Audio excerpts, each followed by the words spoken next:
As architects, we're easily distracted. We're like that dog in Up. Squirrel!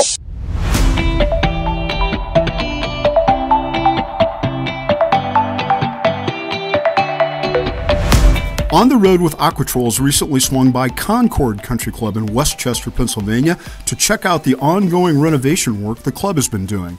Here's what Superintendent Greg D'Antonio and architect Jim Nagle had to say about this remarkable process. My name is Greg D'Antonio. I've been at Concord since 2010. I came here after the economic collapse in 2008-2009 to help revitalize the club. And there have been many years of probably underfunding capital improvements and maintenance on the golf course. So originally there was a lot of catching up, just trying to clean things up.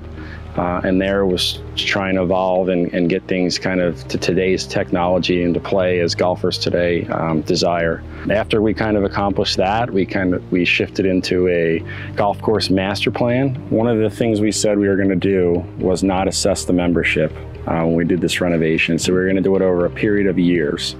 And in order to maximize our capital dues, we thought that we could take on a certain percentage of it in-house to help be more financially responsible. Currently, we've regrassed 9 of our 18 putting surfaces. We fumigated to remove all the POA and unwanted Bermuda grass seeds and sodded them to A1, A4 creeping bent grass, which is much more heat and drought tolerant in this area and can provide much more consistent playability year-round.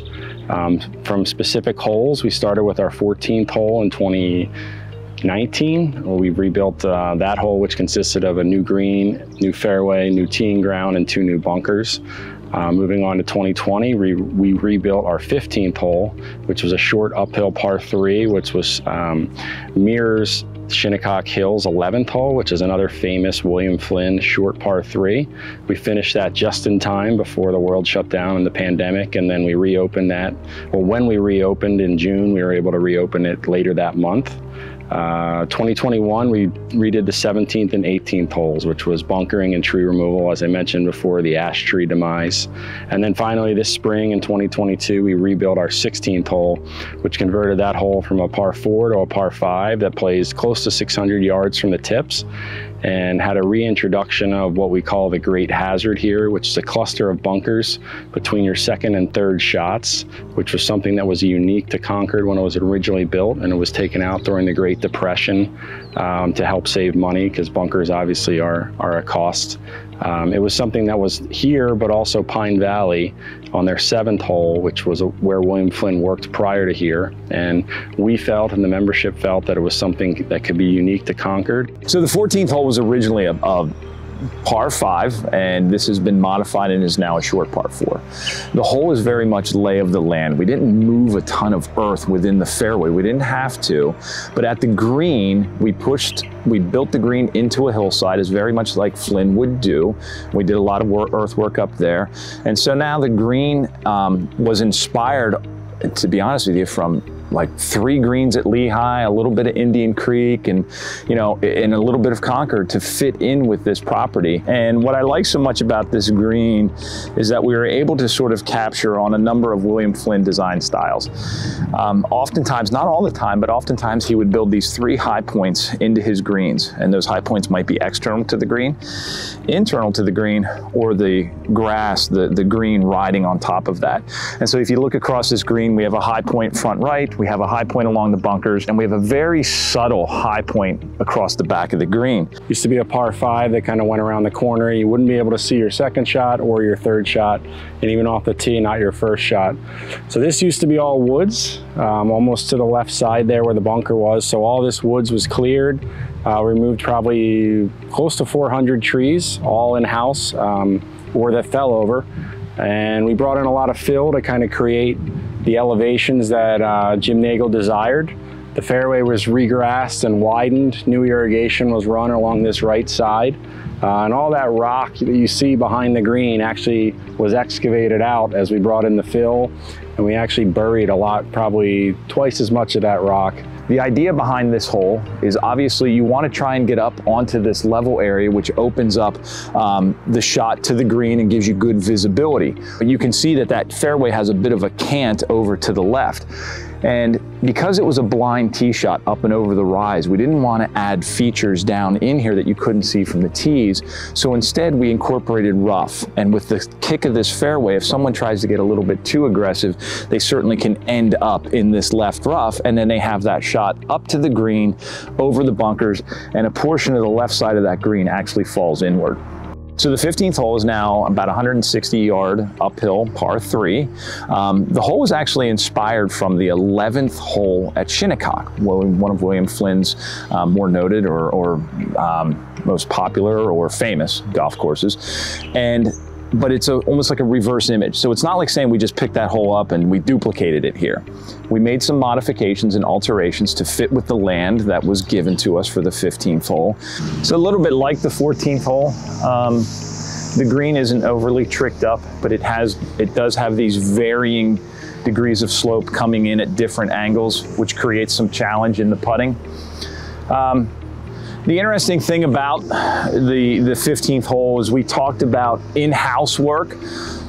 Greg and his staff, they did a great job before we started doing work of moving irrigation and getting it out of the way. Remember, this was actually where those tees was fairway, and you played up to a green back there. So we still had infrastructure in here, plus we needed to get new infrastructure in here. So Greg and his team did a lot of work before the contractor, Mott and Golf, came in here to do their work. We actually created an entirely new par 3. It's our shortest par 3, so it gives better variety of the par 3s. Been very well received from the membership. As our play picked up, we were up 30% when COVID started. We were up another 20% last year. I would say we're flat this year. But given that it's a short hole, clubs used are very high in taking divots. We are going to add tees kind of back there towards the creek this off season to kind of just spread the wear and tear. Certainly in the winter time, but we're averaging about 30,000 rounds a year right now. So the more we can spread the divots, the better playing surface we can provide for our members. Other than that, I think everyone's very happy with the outcome of it. The 16th is the hole we finished most recently. Originally played as a par 4, and now we have altered that to pick up the par 5 that we lost on 14, is now the 16th hole, playing as a long par 5 into the wind with the Great Hazard. This hole was modified. It was playing as a par 4 with some of the tees over here to my left. The hole now plays at 585 yards from the championship tee. We move up to the blue tees at 562, and then each of the successive tees moving forward have the ability to fluctuate what distances they play from. What I like about this hole is that as equipment has changed, the ball is flying further. 585, 562 into the wind, that's the prevailing wind, is in your face on this golf hole, could make for very challenging holes. One day might be no wind and you could let that ball fly and it works out perfectly. You come out here the next day and that wind's right into your face and it's a completely different golf hole. You can see there's a bunker positioned off to the left of the fairway. We built in a little bit of a speed slot off of that. You can see where the cart is. It's actually a downslope. If you want to take on that bunker and you can carry it, that's going to propel your ball further. And you can start to see an indication of the Great Hazard. You see a little pocket of sand over there, but you see some of those fescue grasses. So it looks like, the fairway, the first landing area, is wide open to you. But boy, I'll tell you what, I've seen a lot of people pull some balls into that left rough, or they go over to that cart on the right-hand side, and now all of a sudden you're hitting out of rough. So now you got to start thinking about, what is my distance to carry the Great Hazard? And we'll go up and take a look at that. So originally, the Great Hazard was up where you can see that small cat eye of sand in the left. That's where the Great Hazard started, because the original green played out to where that very large tree is in the distance. In the rerouting of the golf course, the 16th hole was built. The green was built where it's at. And so the Great Hazard, taken away sometime in the 30s. And so now That great hazard extended across the entire width of the fairway. And you can see here now, we have about a 10-yard wide section of fairway to the left.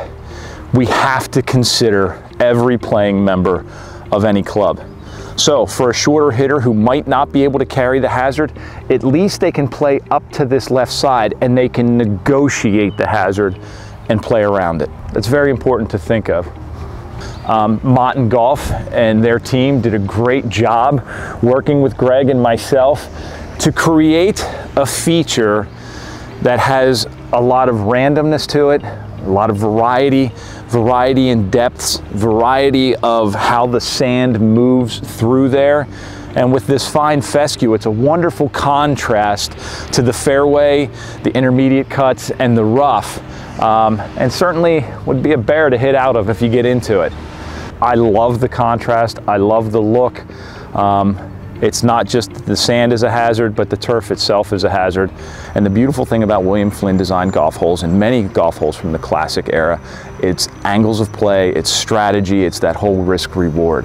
So we didn't want people to just be able to bomb away on that golf hole. We want them to think. We want to engage their mind while they're playing, and we believe that that's been successful. We've succeeded with that on number 16. So what's next for the golf course? We certainly would like to complete our regrassing. We still have 9 greens that are predominantly Poania, and we would like to fumigate them and regrass them so all greens are consistent and the same putting surface to creeping bent grass.